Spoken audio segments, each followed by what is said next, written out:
Disfruta de nuestra programación semanal. Suscríbete a nuestro canal Actualícese Video.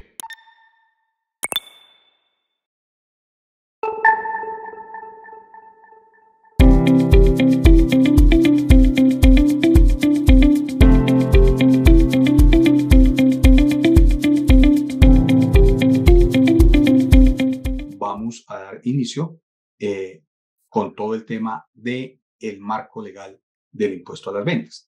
Entonces, el marco legal, pues, como su nombre lo indica, es todo aquello que nos da el fundamento jurídico de este impuesto. Entonces, este concepto unificado del número 0001 de junio 19 del 2003, pues prácticamente que normalizó, orientó muy bien todo el tema del impuesto al valor agregado. Luego está complementado entre el artículo 420 al 511 del Estatuto Tributario, que pues allí está toda la norma jurídica y que podemos decir que prácticamente es allí donde se regula todo el tema del impuesto a las ventas. Hay que aclarar que este impuesto es un gravamen al consumo, ¿cierto? Es un gravamen que prácticamente nos indica que nosotros debemos hacer un impuesto indirecto donde nosotros no vamos a pagar directamente una tributación, sino es una manera indirecta y es un gravamen al consumo, ¿cierto? Del orden nacional y de naturaleza indirecta, ¿cierto? Porque no grava directamente la riqueza o el patrimonio del contribuyente, sino por el contrario, grava productos, bienes y servicios. Entonces, se ha estructurado bajo la modalidad del valor agregado en cada una de las etapas del ciclo económico del bien o del servicio. Es decir, que en cada etapa se puede adicionar una parte, ¿cierto? Se puede adicionar una cadena de valor y precisamente esto es lo que precisamente está estructurado bajo esta modalidad.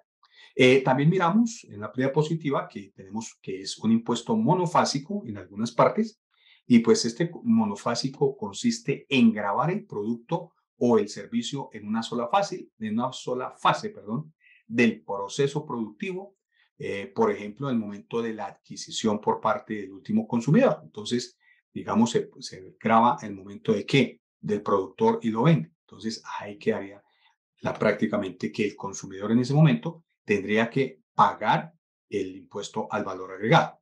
Pero en Colombia, ¿qué pasa? Ustedes le preguntarán, bueno, ¿en Colombia funciona? En nuestro país, el IVA es un impuesto plurifásico, no es acumulativo. ¿Qué significa esto? Pues prácticamente que implica que el tributo aplica en dos o más etapas de la cadena de valor, de la cadena productiva, de la cadena comercial y que no se acumula. Es decir, que permite a las empresas, a los responsables del impuesto, deducir el impuesto pagado hasta la etapa anterior. Es decir, yo puedo adquirir el producto, el bien o el servicio, eh, lo pago, pero si lo vendo nuevamente, ¿cierto? Le adiciono algún valor o le adiciono una utilidad, pues ¿qué va a pasar? Sencillamente va a quedar grabado y yo me puedo descontar ese IVA que yo pagué en un principio. Entonces, en nuestro país, en nuestro medio, pues funciona el sistema plurifásico, ¿de acuerdo? Bueno, entonces, como lo vimos, el monofásico, pues sencillamente está ¿dónde? En la cadena de valor, en la etapa intermedia o en la última etapa. En tanto que el plurifásico son sistemas acumulativos o lo que llaman en cascada. Por eso es que cuando necesitamos hacer una corrección de una declaración, ustedes se recordarán que es en cascada. Entonces, ¿qué significa que es en cascada? Que si, por ejemplo, yo presento un IVA bimestral y me equivoqué, digamos, en el segundo bimestre del año pasado, del 2022, pues yo tendré que entrar a modificar todas las declaraciones de allí en adelante, siempre y cuando, por ejemplo, traiga un saldo a favor, ¿verdad?